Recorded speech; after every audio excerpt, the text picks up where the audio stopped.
ஒரு ஒரு ஒரு விஷயத்தை நான் கண்டிப்பாக அண்ணனை பற்றி சொல்லணும். நாங்கள் வந்து ஒரு 15-20 ஆக்டர் இருக்கோம். சேரன் அண்ணன், சரவண் அண்ணன், பருத்திவரன் சித்தப்பு, கௌதம் கார்த்திக், அந்த பொண்ணு ஹீரோயின், ஏகப்பட்ட பேர். எனக்கு டக்கு டக்குன்னு பேர் வரல. பெரிய பெரிய ஆர்டிஸ்ட் எல்லாமே இருக்கும்.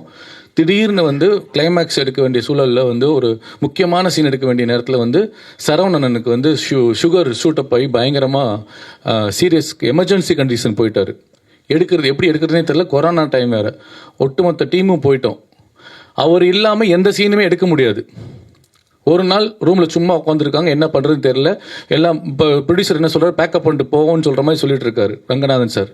இல்லை முடியாது, எல்லாரையும் ஒன்று சேர்க்க முடியாது, இவ்வளோ டேட்டு வாங்க முடியாதுன்னு சொல்லிட்டு அவர் எல்லாமே ஷூட் பண்ணலான்னு சொல்லி டூப் வச்சு ஷூட் பண்ணி, அதுக்கப்புறம் வந்து ப்ரொடியூசருக்கு செலவு இல்லாமல் எப்படி சீட் பண்ணி அதை திருப்பி எப்படி மேட்ச் பண்ணாருன்னே படத்தை பார்த்த போது எனக்கே ஆச்சரியமாக இருக்குது. எனக்கு டவுட்டாக இருந்துச்சு, என்னங்க இப்படி எடுக்கிறீங்க, சரியாக வருமான்னு கேட்டுகிட்டே இருப்பேன். எனக்கு டெக்னிக்கலாக தெரியாது. பட் அது படம் பார்க்கும்போது அப்படி தெரியவே இல்லை. அந்த அளவுக்கு ஒரு தயாரிப்பாளருக்கு ஃப்ரெண்ட்லியாகவும் இக்கட்டான சூழ்நிலையில் தன்னுடைய படத்தை எப்படி எடுக்கணுன்ற ஒரு மிகப்பெரிய ஆளுமையும் கொண்ட நந்தா பெரியசாமி அண்ணவர்கள் இன்னும் மிகப்பெரிய ஒரு இடத்துக்கு போகணும். அதுக்கு உங்களுடைய சப்போர்ட் வேணும்னு சொல்லி நான் கேட்டுக்கிறேன்.